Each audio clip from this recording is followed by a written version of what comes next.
Hey guys, Zaphinix here, and I decided I'm going to do a video in which I thought was the best of show for E3. Now, before I begin, let me advise you that this is not a contest.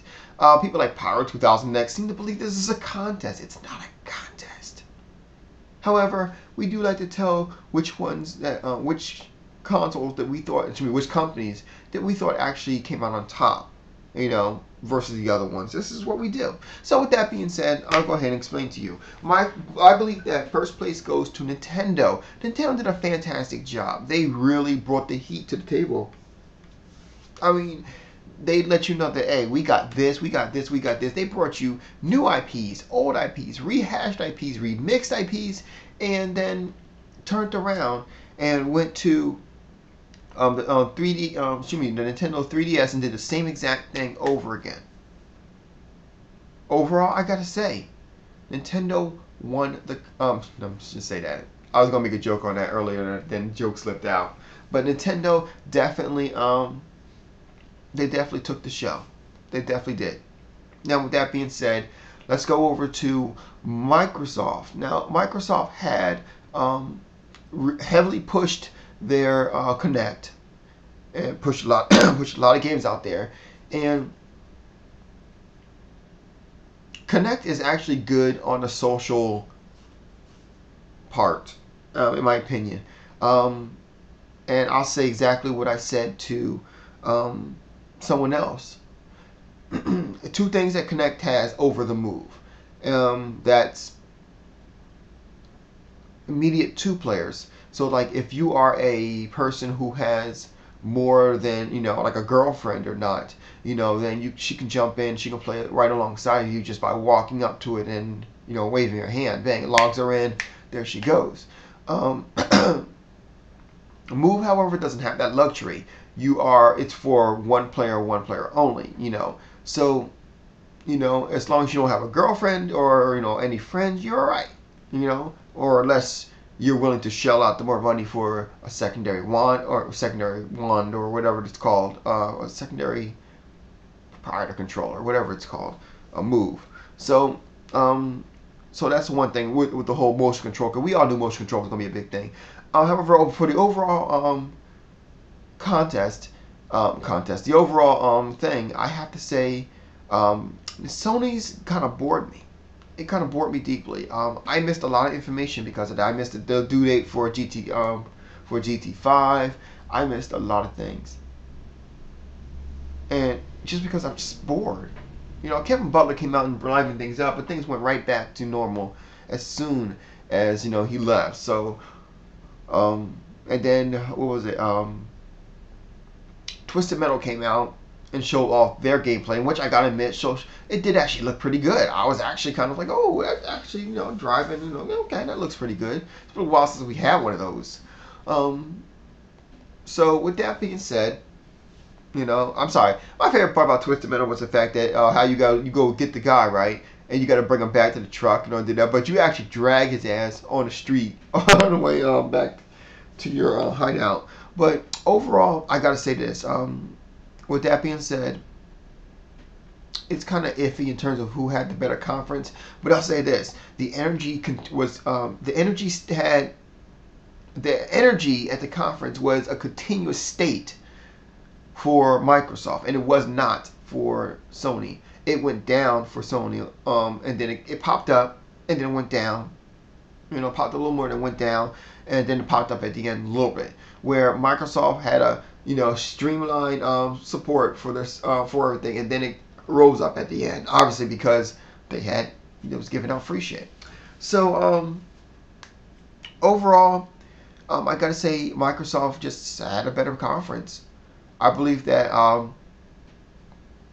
their information was on point, and what they're doing is a lot of people are talking about how Kinect is asking you for more money, and Kinect is asking you for too much money. $150, which by the way they're not. Just letting you know. Kinect has not, the price point has not been announced yet. And no, you can't show me a GameSpot or a GameTube or whatever that's just $150, because yeah, it may do that, but the thing is that That's only a price that they've assuming that it's going to be. Microsoft has not named the price. It could be $79.99 for all we know, but they have not announced the price. So jump to conclusions just makes an ass out of you. No, really, it does. Jump to conclusions pretty much makes an ass out of you because you have no proof or or what Microsoft is thinking in terms of pricing. I mean, honestly, it's a possibility that it might end up winning 150.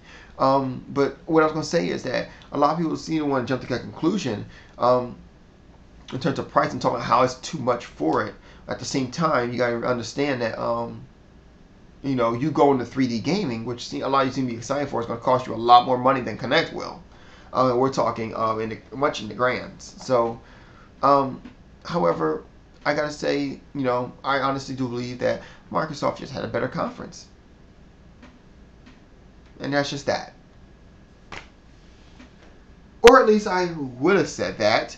However, as I was watching the video, and I did notice this, there was one particular part that kind of rubbed me the wrong way. I actually went ahead and was watching it, and I'm like, whoa. But I was like, well, I can't rewind it, so I'll go back to it later. So, I wind up going back to it later. And I actually kind of forgot about it. And then some guy actually sent me a picture of it happening, and then I was like, oh yeah, I forgot about that. I remember seeing that. And sure enough, it happened. And let me explain to you what I saw. During the Forza Motorsports part, and you guys can go ahead and look at it yourself, the guy actually gets into the car, right? Well, virtually. So he gets into the car. Now, when he's doing that, I want you to watch him. The camera will turn to like to a hip side camera, an upper hip side camera. Now, that's actually important because it allows you to see the screen and allows you to see the guy at the same time.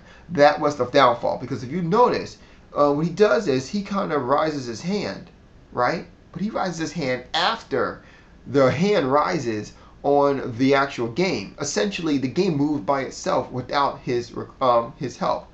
What does that mean? Well, that means that it's a good chance that the Kinect video was actually a video and not a real game. It was not a real game. It was a representation, but it was not the real game as they was trying to portray it to be. Therefore, it looks like overall it was faked. It was not a real game. It was not real gameplay as it was supposed to be. So, with that in mind, I just have to give it to Sony, because quite frankly, you could tell that well, not you could tell, but Sony just seemed to have more of a their stuff was real. I mean, that's just all there is to it, and not to mention Sorcery was kind of fun. But anyway, so that's pretty much my decisions right there. Nintendo, Sony, and Microsoft. Microsoft, you probably, if Kinect is not working to the full standards, or if you're going to fake the demo, you probably should have said it in the beginning. That's what I'm saying. I understand, that you want to give a visual demo, but you probably should have said this is a visual demo and it's not a real game, but we're trying to give you a representation of what this is going to be. That's what you should have said, but you did not. You kind of tried to pull the wool over other people's eyes, and you failed because a lot of people figured it out. Especially yours truly. You guys have a good night. Zephyrnix is out.